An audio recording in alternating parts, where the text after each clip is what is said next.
আজ আমি তৈরি করব তালের পাটিসাপটা। Welcome back to my channel S কিচেনের পক্ষ থেকে আমি শেফালি নিয়ে এসেছি আপনাদের জন্য আরও একটি নতুন স্বাদের নতুন রেসিপি, তালের পাটিসাপটা। তো তালের পাটিসাপটার জন্য এখানে কিছু উপকরণ নিয়েছি, উপকরণগুলো দেখে নেওয়া যাক। দেখুন, এখানে আমি তালের পাল্পটা বের করে জাল করে নিয়েছি। এই পাটিসাপটার জন্য কাঁচা তাল কিন্তু ব্যবহার করা যাবে না, অবশ্যই কিন্তু জাল করে ব্যবহার করতে হবে। তা আমি শুধুমাত্র লবণ দিয়ে জাল করে নিয়েছি দুধ, চালের গুঁড়ো, ময়দা, সুজি, নারকেল কোড়া, চিনি, আরও অন্যান্য উপকরণও আছে। তো আমার আরও নিত্য নতুন রেসিপি পেতে আমার চ্যানেলটিকে সাবস্ক্রাইব করুন আর পাশে থাকা বেল আইকনটিকে অল করে রাখুন, যাতে সবার প্রথমে আমার নোটিফিকেশান আপনার কাছে পৌঁছে যায় আর আপনি অতি সহজেই দেখে নিতে পারেন। দেখুন, এখানে নিয়ে নেব একটা বাটি। আমরা তাল দিয়ে বিভিন্ন রকম আইটেম করে থাকি, তো আমি আজ একটু নতুনত্ব কিছু বানাবো। তো এখানে প্রথমে দিয়ে দেব চালের গুঁড়ো।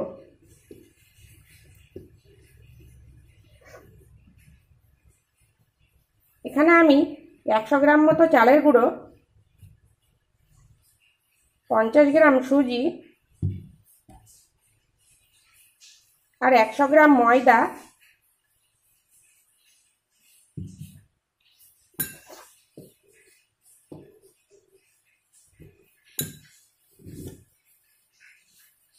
এক চামচ মতো চিনি দিয়ে শুকনো উপকরণটা খুব সুন্দর করে মিশিয়ে নেব। দেখুন, শুকনো উপকরণগুলো আমি খুব সুন্দর করে মিশিয়ে নিয়েছি। এখানে কিন্তু লবণ ব্যবহার করব না, কেননা আমি কিন্তু তালটা লবণ দিয়ে জাল করে রেখেছি।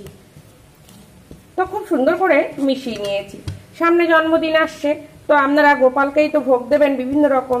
তো প্লিজ এভাবে একবার গোপালের জন্য তালের পাটিসাপটা বানিয়ে গোপালকে দিন। দেখুন, এবার এর মধ্যে দিয়ে দেব জাল করে রাখা তাল। আবারও বলছি, এখানে কিন্তু কাঁচা তাল ব্যবহার করবেন না, মানে আর কি জাল করেই কিন্তু তালটা ব্যবহার করবেন। আর দিয়ে দেব আগে থেকে জাল করে রাখা ঠান্ডা দুধ। দেখুন, দুধটা কিন্তু আমি ভালোই ঘন করে জাল করে নিয়েছি। এবার খুব সুন্দর করে মিশিয়ে নেব। প্লিজ ভিডিও দেখা শুরুতেই একটা লাইক দিয়েই ভিডিওটি দেখা শুরু করুন। আপনার একটা লাইক আমাকে অনেক দূরে এগিয়ে নিয়ে যেতে সাহায্য করবে। আমি কিন্তু এখানে জল ব্যবহার করব না, অল্প অল্প দুধটা দিয়ে একটা ব্যাটার রেডি করে নেব। তো ব্যাটারটা রেডি করে নিয়ে ফিরে আসছি। দেখুন, সব উপকরণ মিশিয়ে আমি অল্প অল্প দুধ দিয়ে এরকম ঘনত্ব একটা ব্যাটার তৈরি করে নিয়েছি। তবে কি এখানে কিন্তু তালটা অবশ্যই একটু বেশি ব্যবহার করতে হবে, কেননা এটা কিন্তু তালের পাটিসাপটা। তো আমি এখানে দুধ ব্যবহার করেছি, আপনারা চাইলে কিন্তু জল দিয়েও ব্যাটারটা করে নিতে পারেন। তবে কি দুধ দিয়ে ব্যাটারটা করলে টেস্টটা বেশি ভালো হবে। আর দেখুন, এরকম ঘনত্ব রেখেছি। তবে এখানে সুজি দেওয়া আছে, এটা কিন্তু পরে আরও ঘন হয়ে যাবে। তো প্রয়োজন হলে আরও আমি এখানে দুধ ব্যবহার করব। তো এটা আমি ঢাকা দিয়ে 20 মিনিট রাখবো আর পাটিসাপটার জন্য একটা পুর রেডি করব। দেখুন, তালের পাটিসাপটার জন্য পুর রেডি করব, তার জন্য একটা কড়া বসিয়েছি। তো এখানে আমি দিয়ে দেব নারকেল কোড়া। তো আমি এখানে নারকেলের পুর ব্যবহার করছি, আপনারা চাইলে কিন্তু সন্দেশের পুরও ব্যবহার করতে পারেন, বা সুজি দিয়ে আর নারকেল আর ড্রাই ফ্রুট দিয়ে একটা পুর তৈরি করেও কিন্তু পাটিসাপটার মধ্যে ব্যবহার করতে পারেন। তবে কি নারকেলের পুরটা করলে খেতে বেশি ভালো হবে। তো এখানে দিয়ে দেব পরিমাণ মতো চিনি। তো মিষ্টিটা আপনারা যে যেমন খাবেন সেটা বুঝেই কিন্তু চিনিটা ব্যবহার করবেন। তবে কি আমি এখানে চিনি দিয়ে করছি, আপনারা চাইলে গুড় দিয়েও কিন্তু করে নিতে পারেন। তবে কি এটা মিডিয়াম ফ্লেম করে একটা পুর রেডি করে নেব। দেখুন, নারকেল আর চিনিটা আমি 5 মিনিট মতো মিশিয়ে নিয়েছি। এবার এখানে দিয়ে দেব গুঁড়ো আমুল দুধ। দেখুন, এখানে একটা 10 টাকা দামের প্যাকেট আমি দুধ ব্যবহার করেছি। দুধটা দিয়ে যদি পুরটা করা যায় তাহলে কিন্তু টেস্ট খুব সুন্দর আসে। তো দেখুন, আবারও খুব সুন্দর করে মিশিয়ে নেব।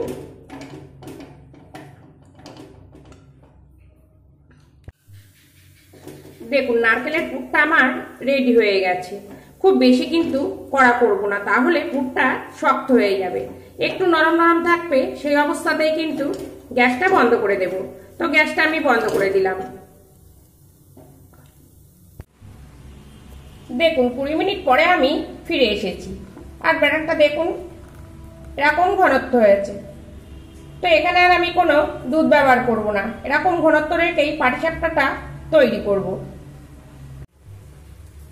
দেখুন পাটিসাপটা তৈরির জন্য গ্যাসে একটা তাওয়া বসিয়েছি, আর তাওয়াটা গরম হয়ে এসেছে। তো এখানে আমি দিয়ে দেব অল্প পরিমাণে রিফাইন তেল। তেলটা গরম হতে দেব। তো আমি এখানে রিফাইন তেল ব্যবহার করছি, আপনারা পাটিসাপটার জন্য ঘিও কিন্তু ব্যবহার করতে পারেন। দেখুন তেলটা গরম হয়ে গেছে, আর আমি তেলটা এইভাবে খুন্তি দিয়ে সব দিকে পাতিয়ে দিয়েছি।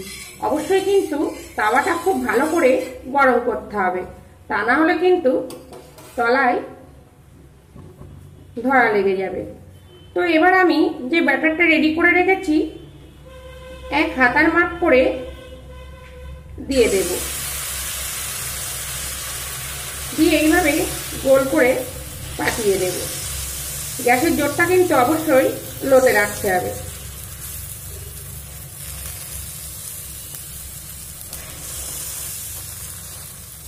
এইভাবে হাতা দিয়ে গোল করে পাতিয়ে নেব।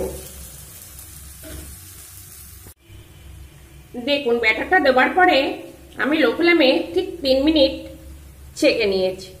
দেখুন ওপরটা কিন্তু হয়ে এসেছে। তো এবার আমি এখানে দিয়ে দেব আগে থেকে তৈরি করে রাখা নারকেলের পুর। এইভাবে অল্প করে দিয়ে দেব। এবার দেখুন ঠিক যেমনভাবে আমরা পাটিসাপটা উল্টাই এইভাবে রোল করে নেব। খুব সহজেই কিন্তু উঠে যাবে, তবে গ্যাসের জোরটা কিন্তু অবশ্যই লোতে রাখবেন।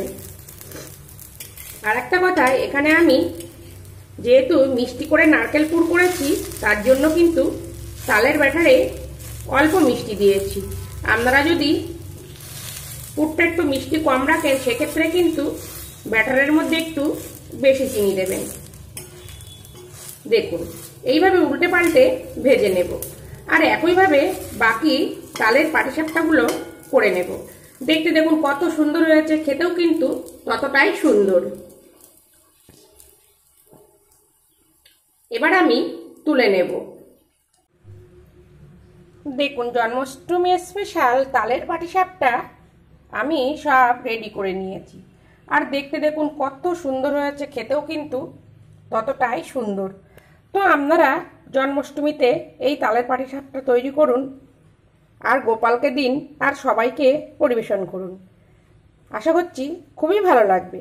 আর যদি ভালো লাগে প্লিজ প্লিজ আমার চ্যানেলটিকে সাবস্ক্রাইব করে পাশে থাকুন, আর খুব ভালো লাগলে একটা লাইক আর সঙ্গে একটা শেয়ারও করে দিন।